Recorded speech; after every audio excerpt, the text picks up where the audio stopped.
सभी प्यारे बच्चों को आपकी अध्यापिका शांता राज का ढेर सारा प्यार और आशीर्वाद। प्यारे बच्चों, वर्तमान समाज में हम सब इतने व्यस्त हो गए हैं कि हम अपने लिए, अपनों के लिए समय नहीं निकाल पा रहे हैं। इसका सबसे बड़ा कारण तो ये है कि हर जगह प्रतियोगिताएं हैं।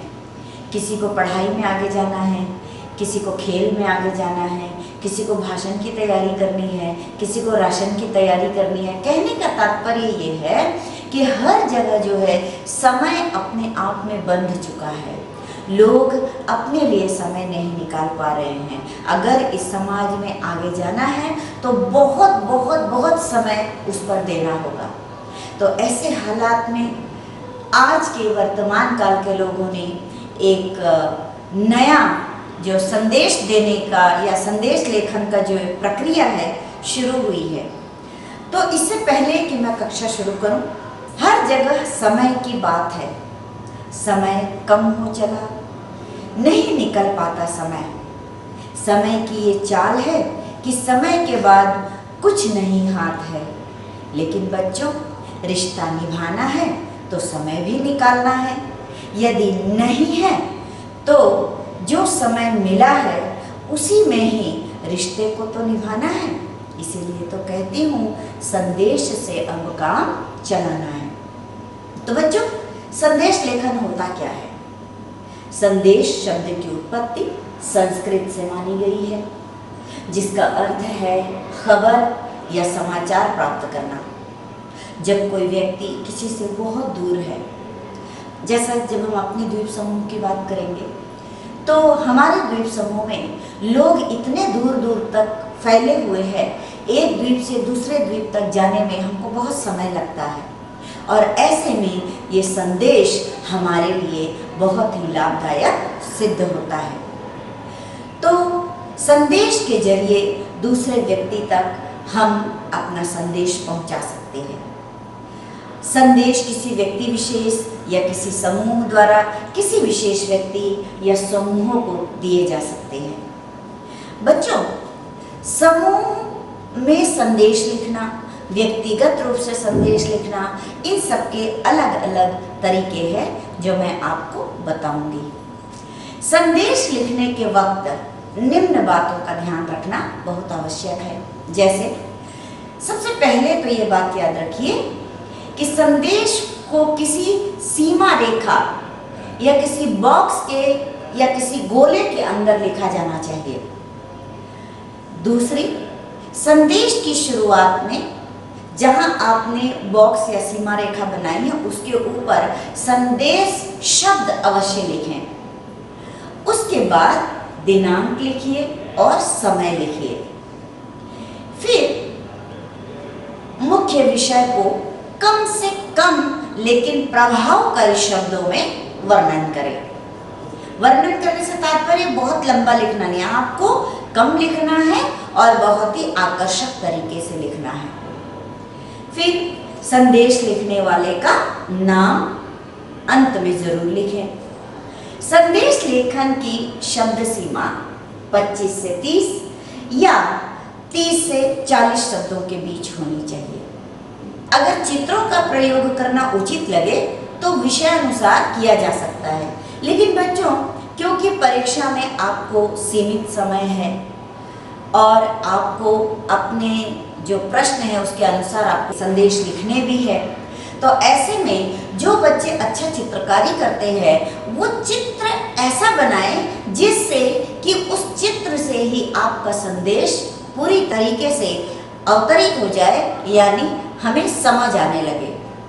और जो बच्चे चित्रकारी नहीं कर सकते वो व्यर्थ में अपना समय न गंवाकर अच्छे अच्छे शब्दों, अच्छे अच्छे आकर्षक शब्दों से अपने संदेश को लिख सकते हैं। अगर शायरी, दोहे, श्लोक या किसी कविता की अच्छी पंक्तियां आपको याद हो तो आप उसका भी प्रयोग कर सकते हो। संदेश में रचनात्मकता और सृजनात्मकता दोनों होनी चाहिए। संदेश सरल व संक्षिप्त शब्दों में प्रभावशाली व विषय के अनुसार लिखा जाना चाहिए। विषय के अनुसार रंगों का भी प्रयोग हो तो सोने पे सुहागा। संदेश के अंदर इधर उधर की बातों को न लिखकर केवल विषय वस्तु पर ही बहुत ज्यादा ध्यान देने की आवश्यकता होती है, क्योंकि बच्चों संदेश कम शब्दों में लिखा जाता है और कम शब्दों से तात्पर्य ये है कि आप जिस शब्द का भी प्रयोग करेंगे उसे संदेश का जो मूल भाव है वो सामने आ जाना चाहिए। बच्चों संदेश भी कई प्रकार के होते हैं, जैसे शुभ कामना संदेश। आप जानते हो शुभ कामना क्या होता है, यानी अच्छे कामनाओं के साथ। शुभ कामना संदेश मुख्य रूप से किसी व्यक्ति के जन्मदिन, सालगिरह या किसी विद्यार्थी के परीक्षा में अच्छे परिणाम मिलने के लिए, सफलता प्राप्त करने के लिए या कर्मचारियों की पदोन्नति होने पर भेजे जाते हैं। ऐसे संदेशों को शुभकामना संदेश कहते हैं। दूसरा प्रकार है पर्वों व त्योहारों पर संदेश। इस तरह के संदेश विशेषतः पर्वों व त्योहारों के वक्त लोग एक दूसरों को भेजते हैं, जैसे दीपावली हो गया, होली, क्रिसमस, स्वतंत्रता दिवस, गणतंत्र दिवस, रक्षाबंधन इत्यादि कई त्योहार होते हैं जिसमें हम इस तरह के संदेश देते हैं। फिर होता है शोक संदेश। बच्चों ये जो संदेश होता है इसको जब आप लिखते हो तो इसमें आपको शब्दों पर विशेष ध्यान देना चाहिए, क्योंकि ये संदेश किसी व्यक्ति की पुण्यतिथि या मृत्यु पर लोगों को भेजे जाते हैं। तो ऐसे में शब्दों का चयन बहुत ही सावधानी से करना होता है। फिर होता है व्यक्तिगत संदेश।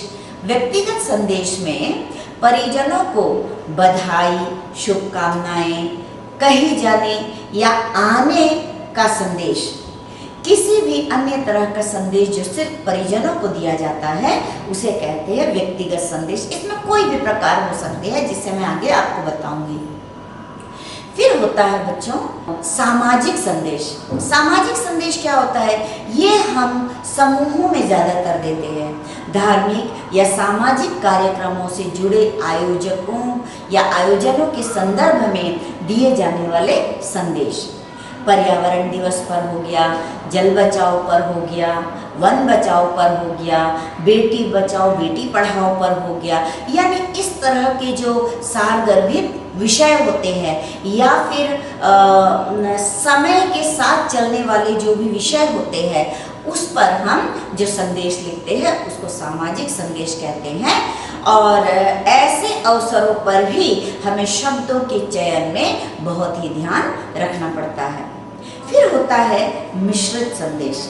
मिश्रित संदेश में क्या होता है, जैसे वर्तमान में चल रही कोरोना महामारी को ही लीजिए, डेंगू को लीजिए, पोलियो को लीजिए, मलेरिया, यानी जितने भी बीमारियों के बारे में हमको लोगों को सजग करना होता है या कोई त्रासदी आ जाती है, ऐसे में यदि लोगों को सतर्क करना होता है तो ऐसे में भी हम संदेश का प्रयोग यानी संदेश लेखन हमारे काम आ सकता है। इससे संबंधित संदेश देश से जुड़ा हुआ भी हो सकता है, देश से जुड़ी कोई बातें होती है जिसको हम संदेश के रूप में लिखकर भेज सकते हैं। तो बच्चों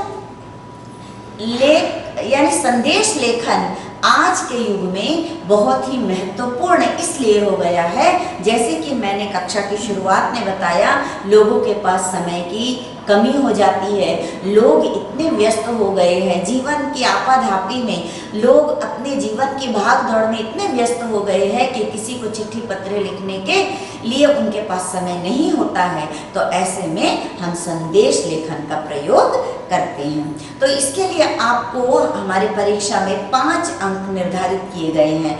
तो आप बच्चों जब भी संदेश लिखोगे तो उसको सुंदर लिखिए, शब्दों का चयन सही करिए और बॉक्स यानी आप रेखा सीमा के अंदर लिखिए और ध्यान रखिए कि समय और दिनांक जरूर लिखिए। जो संदेश होगा उसको लिखने के बाद अंत में संदेश जो भेजता है उसका नाम। आप बार बार मैं फिर से बताऊंगी, जैसे मैंने पत्र लेखन में बताया था कि आप नाम नहीं लिख के नीचे क ख ग लिख सकते हो। बच्चों उदाहरण के तौर पर मैं एक संदेश आपको दिखाती हूँ। देखिए, जन्म दिवस पर शुभकामना संदेश। आप सभी अपने मित्रों के, अपने रिश्तेदारों के, अपने प्रियजनों का जन्मदिन मनाते हो, और जरूरी नहीं कि उस दिन आपके पास हो। आपके जो भी मित्र, जो भी प्रियजन आपसे दूर है, आप उनको शुभकामना संदेश दे सकते हैं। उसको लिखेंगे कैसे बच्चे? मैंने आपको बताया था कि आपके पास कोई कविता की पंक्ति या आप खुद स्वरचित कर सकते हो, उस तरह की कुछ पंक्तियां लिखकर अपने मित्र को भेज सकते हो। जैसे इस संदेश में मैंने देखिए आपको एक दिखाया गया है कि तुम जियो हजारों साल, साल के दिन हो 50,000। फिर उसका नीचे आपको दिनांक लिखना है, फिर ठीक उसके नीचे आपको समय लिखना है।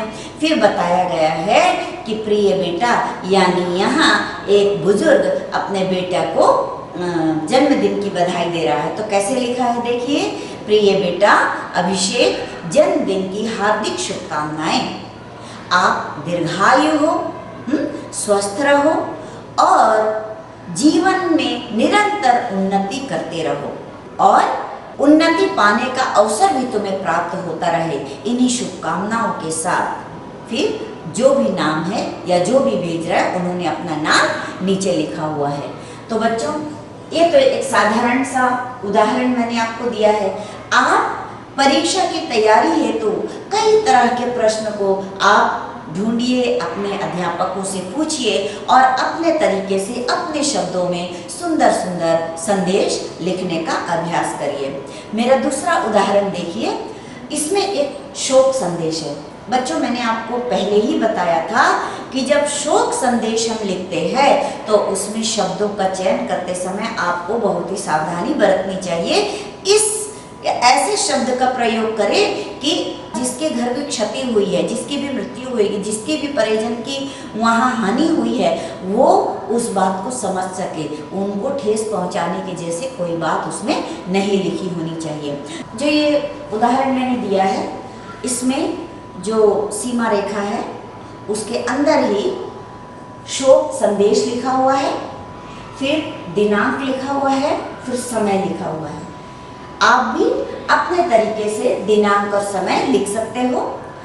और आगे लिखते हैं, अत्यंत दुख के साथ सूचित करना पड़ रहा है कि मेरी पूज्य माताजी श्रीमती देवकी देवी पत्नी स्वर्गीय श्री उमेश जोशी का दिनांक 9 जनवरी 2020 को शाम 6 बजे स्वर्गवास हो गया है।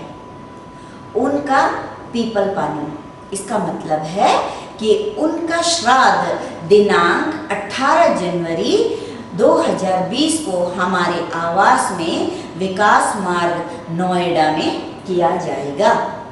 कृपया इसी सूचना को व्यक्तिगत बुलावे की मान्यता प्रदान करे। शोकाकुल परिवार। देखिए बच्चों, कितने सधे हुए शब्दों में उन्होंने शोक संदेश भेजा है, जिसमें उन्होंने श्राद्ध पर उन्हें आमंत्रित किया है।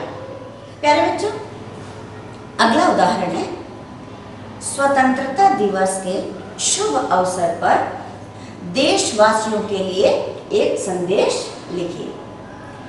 बच्चों, मैंने पहले ही कहा था कि यदि आप चित्रकारी जानते हो तो वहाँ पर विषय मूलक यानी विषय से संबंधित कोई भी ऐसी तस्वीर, ऐसा चित्र आप बना दीजिए जिसमें समय भी कम लगे और विषय जो है उभर कर सामने आ जाए।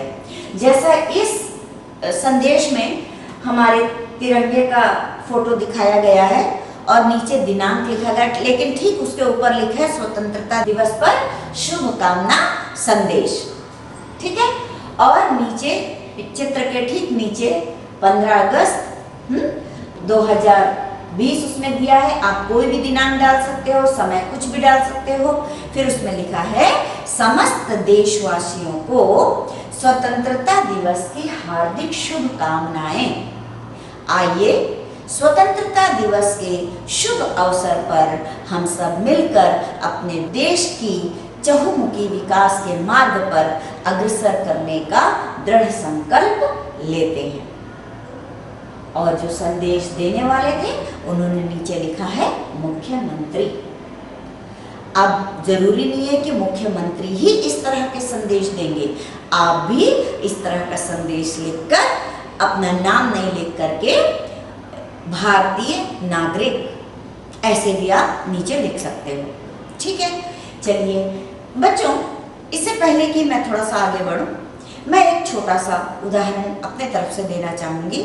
देखिए बच्चों, अभी हमने 14 फरवरी को पुलवामा हमले में जो हमारे सैनिक शहीद हुए थे, अमर हुए थे, उन लोगों की याद में हमने काला दिवस मनाया।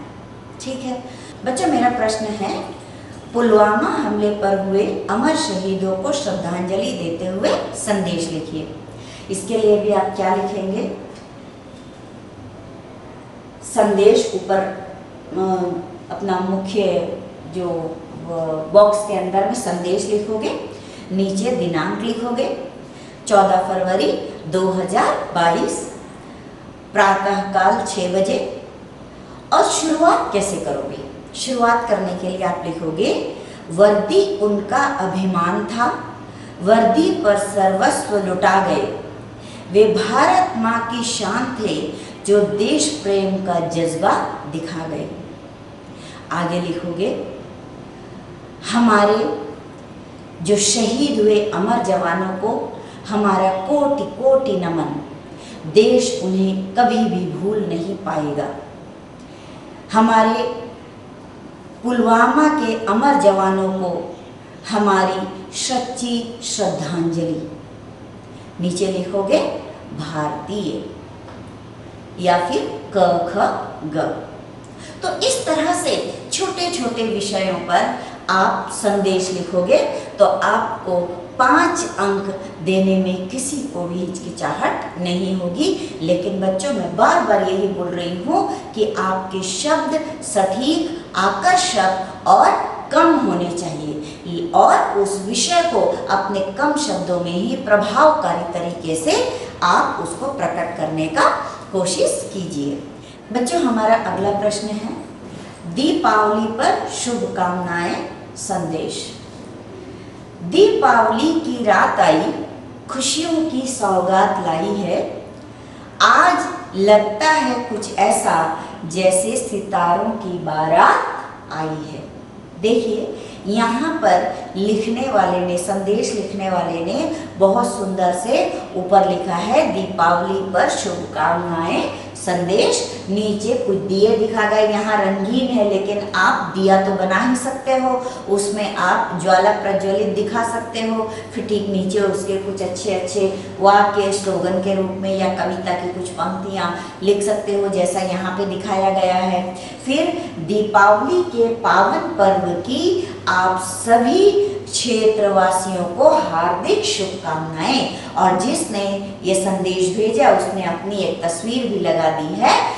इस दीपावली में माँ लक्ष्मी, अच्छा वो कहते हैं आगे, इस दीपावली में माँ लक्ष्मी आपके घर सुख, समृद्धि, धन, वैभव व शांति लेकर आए। और जो लिखने वाला है उन्होंने अपना नाम लिखा है कवि जोशी विनायक बनकोट। देखिए, इस तरह से भी संदेश लिखे जा सकते हैं, लेकिन चूंकि आप परीक्षा में लिखोगे इसीलिए आप अपना नाम न लिखकर नीचे क ख ग लिख सकते हो। अगला संदेश देखिए बच्चों, साधारण तौर पर क्या होता है, हम घर में कुछ काम कर रहे होते हैं, उस समय यदि किसी का फ़ोन कॉल्स आ जाता है तो उस समय हम जाकर देखते हैं, जिसका फ़ोन कॉल है अगर वो नहीं उठा पाता है तो हम जल्दी से कॉल उठा लेते हैं, क्योंकि हम ये सोचते हैं कि कहीं कोई ज़रूरी बात ना हो। तो हम उनकी अनुपस्थिति में फ़ोन उठा लेते हैं और फिर एक मैसेज, अगर क्योंकि मैं घर पर नहीं हूँ, मुझे कहीं जाना है और मुझे अपनी माँ को ये बताना है, जिसका भी संदेश था, जिसका भी फ़ोन था, उसको ये बताना है कि आपका एक फ़ोन कॉल आया था, तो आप कैसे करोगे। इस संदेश में इसी चीज़ को बताया गया है कि माँ को एक संदेश लिखे। क्या संदेश है देखिए, ऊपर संदेश लिखा हुआ है, दिनांक लिखा हुआ है, समय लिखा हुआ है और संदेश में लिखा गया है, माँ अग्रवाल आंटी का फ़ोन आया था। आप घर पर नहीं थे, इसीलिए मैंने फोन उठाया। आंटी को आपसे कुछ जरूरी बातें करनी है, इसीलिए आप घर पहुंचते ही उन्हें फोन कर दीजिए। और उनके बेटे ने अपना नाम लिखा सौरभ। तो इस तरह से भी संदेश छोड़े जा सकते हैं, लिखे जा सकते हैं, भेजे जा सकते हैं। तो बच्चों, मुझे लगता है कि आपको संदेश लेखन के सारे कौशल का पता चल गया होगा। अब मैं और एक संदेश आपको भेजती हूँ। यहाँ प्रश्न है, अपने भतीजे के जन्म होने पर भैया भाभी को बधाई संदेश लिखिए। ऊपर मैंने लिखा है भतीजे के जन्म पर बधाई संदेश 20 फरवरी 2022 प्रातः 9 बजे। लिखते हैं, प्रिय भैया भाभी जी को हमारे यहाँ भतीजे का जन्म होने पर हार्दिक हार्दिक बधाई। आशा करता हूँ कि मेरा भतीजा स्वस्थ और सुंदर होगा। जल्द ही उसे गोद में लेकर प्यार करने की उम्मीद के साथ पुनः एक बार पूरे परिवार को भतीजे के जन्मदिन की बहुत बहुत बधाई। नीचे क्या करोगे?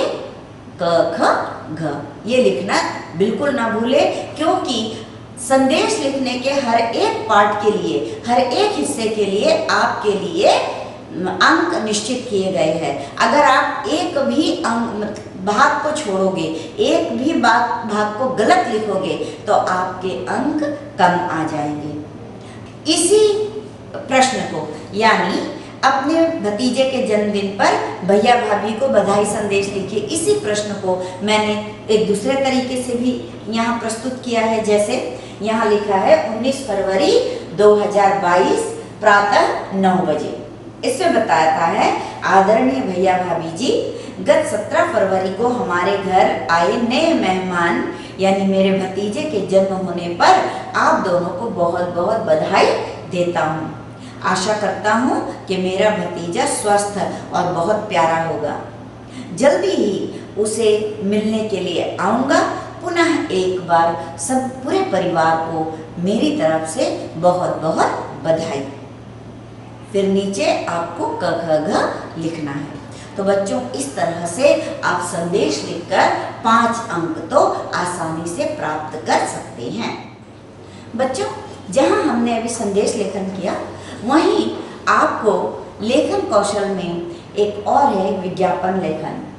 इसके भी आपको 5 अंक निर्धारित किए गए हैं। अगर आप इसे भी सही तरीके से और आकर्षक तरीके से लिखोगे तो आपको 5 अंक जरूर प्राप्त हो जाएंगे। तो बच्चों, लेखन कौशल में विज्ञापन लेखन है क्या? वर्तमान काल में वस्तुओं की बिक्री बढ़ाने एवं उनके उपयोग पर भरपूर जोर दिया जा रहा है। जैसे कि मैंने कक्षा की शुरुआत में ही कहा था कि प्रतियोगिताओं का समय चल रहा है, दौर है प्रतियोगिताओं का। हर चीज़ हर जगह में लोग प्रतियोगिताओं पर ही आगे बढ़ रहे हैं। तो ऐसे में जो विज्ञापन लेखन है, इसकी बहुत ज़्यादा महत्व बढ़ जाता है। उत्पादक अपनी वस्तुओं की बिक्री द्वारा अधिकाधिक लाभ कमाने के लिए, तात्पर्य ये है कि जो कोई भी विक्रेता होता है या उत्पादक होता है, वह अपनी वस्तुओं को ज़्यादा से ज़्यादा बिक्री करने हेतु वो इस विज्ञापन शैली का प्रयोग करता है। तो उपभोक्ता उनका प्रयोग कर सुख एवं संतुष्टि प्राप्त करे, इसके लिए वह विज्ञापन शैली का प्रयोग करता है। उपभोक्ताओं की इसी प्रवृत्ति का फायदा उठाने के लिए उत्पादक तरह तरह के साधनों का सहारा लेते हैं।